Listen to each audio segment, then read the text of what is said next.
Здравствуйте, мои дорогие! Я снова рада видеть вас на своем канале. Ну что, девчоночки, сегодня новый урок. Поехали! Сегодня мы с клиенткой решили сделать дизайн в продолжении темы «Миллион роз в дизайне ногтей». Смотрите, опять же у нас здесь будут розочки, но совершенно в другой технике. Такую технику мы с вами еще не разбирали, поэтому я думаю, вам будет интересно. Итак, покрываем ноготочки синим гель-лаком. Под дизайн на двух пальчиках у нас был изначально задуман пигмент. Поэтому я покрыла два пальчика вместе их просушила, потому что мне нужна липкость для того, чтобы втереть пигмент в липкий слой. Без липкий слой этот пигмент не втирается. Но, когда клиентка увидела эти два пальчика, она сказала, что она все ногти хочет именно такими, поэтому мы затерли пигментом и мизинчик, и потом затирали оставшиеся пальцы, поэтому получился небольшой бардак, потому что пересушить мизинчик я побоялась, иначе, как я уже говорила, пигмент бы нифига у меня не втерся.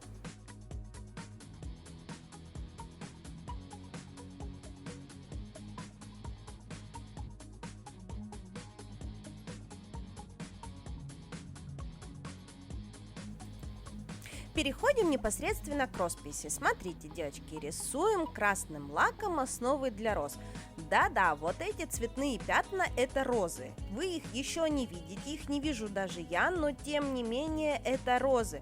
У нас кружочек с такими неровными краями. Эти неровные края превратятся в неровные листики.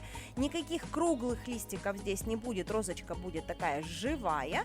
Поэтому мы рисуем максимально неровные кружочки, в которых потом на основе трафаретной розы будем прорисовывать именно розовые лепестки.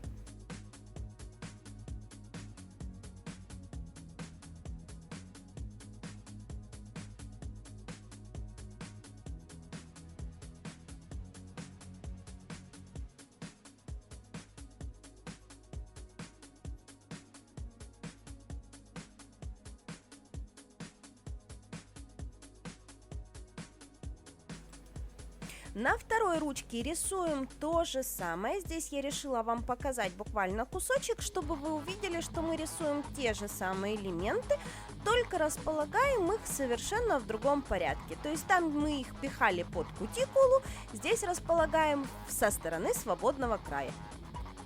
Поэтому, имея одни и те же элементы и делая им совершенно другое расположение, мы можем получить массу композиционных решений одного и того же дизайна. А если плюс к этому поменять еще и цветовую гамму, то, соответственно, мы получим совершенно новый, не похожий на предыдущий дизайн ногтей. Поэтому, если вы повторяете мои уроки, девчат, я вам рекомендую, берите именно элементы, да, то есть вот каждый элемент отдельно, но располагайте его по-своему, чтобы я, посмотрев на работу, я видела, откуда взяты элементы, но я не сказала, что это мой дизайн. Вот в этом и состоит авторство дизайна ногтей. Но я немножко отвлеклась, возвращаемся к нашим розочкам. Итак, мы полупрозрачным темно-бордовым цветом сделали тень. Из чего мы сделали полупрозрачный бордовый цвет? Мы смешали красный, которым я рисовала эти розы, с капелькой черного и с капелькой финиша. Получился полупрозрачный такой вот темно-вишневый оттенок. Он у нас пошел в тени. Накидали мы его совершенно хаотично, а теперь, согласно этим теням, стараемся вырисовать листики так, чтобы у нас тени получились в нужных местах. Где у нас нужное место для теней? Конечно же, там, откуда листик наш растет.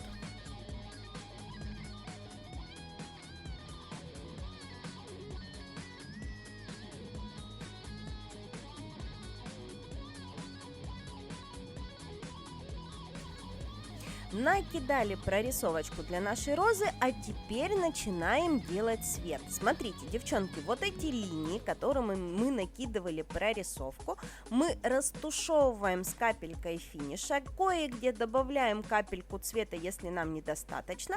Нам нужно получить переход светлого цвета. То есть в кончиках листиков он должен быть ярко светлый, а ближе к тени, оттуда, откуда листики наши растут, он должен сходить на нет. В конце концов, на листике у нас получается переход из 3 оттенков. В самом краюшке листика светлый цвет, посередине листика виден цвет, которым мы делали подмалевок, а в попе листика у нас получается тень из темного оттенка. Для растушевки всегда удобнее использовать более крупную кисточку, потому что мелкая кисточка обязательно оставит какие-то разводы. Поэтому я взяла кисточку, одну из своих любимых, ссылочку на нее я вам обязательно оставлю в комментариях. И именно кисточкой вот этой вот чуточку крупненькой раскидываю свет на своих лепесточках. И, собственно говоря, очень быстренько повторяем все то же самое на всех 4 пальчиках. На самом деле, вот это самый долгий этап этого дизайна, вот это растушевочка. Все остальное элементарно, просто совершенно не занимает никакого времени. А вот растушевочке нужно уделить внимание, потому что если растушевка получится грязная, то и грязным выйдет сам дизайн.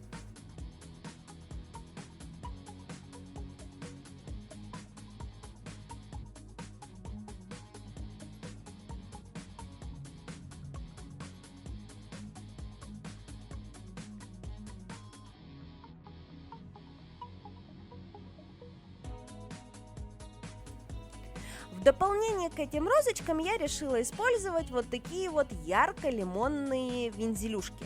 Очень интересно смотрится этот цвет в сочетании с розами, но он является контрастным по отношению к вот этому сиреневому, который у нас получился на основе наших ноготков, то есть к сиреневому нашему покрытию. Поэтому с ним в данном случае играться нужно очень аккуратненько.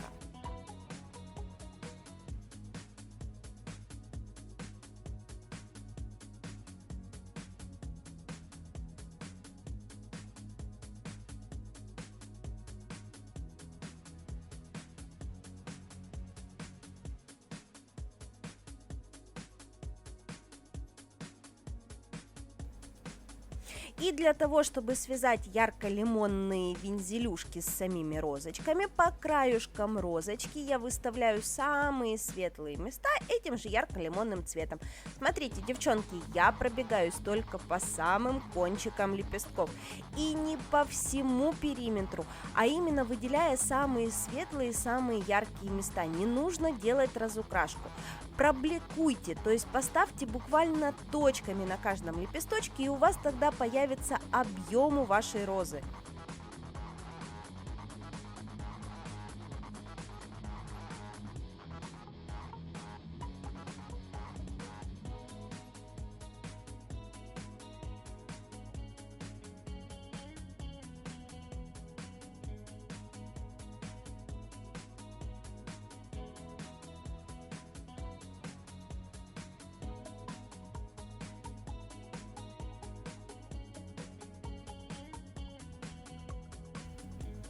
Dальше я решила еще кое-где углубить тени в лепестках своей розы, то есть добавить черноты чисто черным цветом.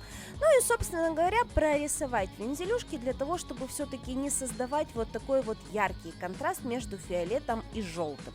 Поэтому я обвела вензелюшки черным цветом, а поскольку обводить тоненько всегда намного сложнее, чем нарисовать, допустим, можно было нарисовать сразу черным цветом довольно крупные элементы и потом в серединку добавить лимонные. Но хорошая мысля приходит опосля, поэтому пришлось обводить. Поскольку обводить неудобно, кое-где накосячила, я решила сделать вот такие вот перекрестные какие-то элементы. Добавить хаоса своим вензелюшкам, в принципе, получилось довольно интересно.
Ну и для того, чтобы розы смотрелись еще ярче, буквально малюсенькими точечками, девочки, посмотрите, здесь точки, здесь даже не линии, здесь буквально капельки белой краски в самых острых местах моих лепесточков.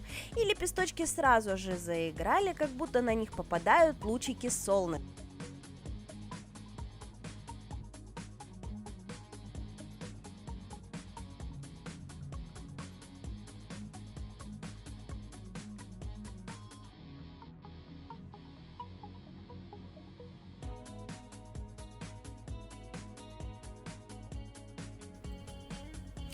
Перекрываем наш дизайн финишным покрытием. В данном случае у меня моделированные ногти, мне никакие торцы печатать не нужно, потому что если я в данном случае запечатаю торец, то обязательно у меня в первую очередь сотрется торец, и потом подтянет мой материал с покрытия сверху. По пигменту, конечно же, мой материал разойдется очень быстро и легко, а так будет носиться все просто замечательно. Вот, собственно говоря, и все. Мой дизайн готов. Надеюсь, вам сегодня со мной понравилось. Ну, а мы увидимся в новых уроках. Всем до новых встреч. Пока-пока.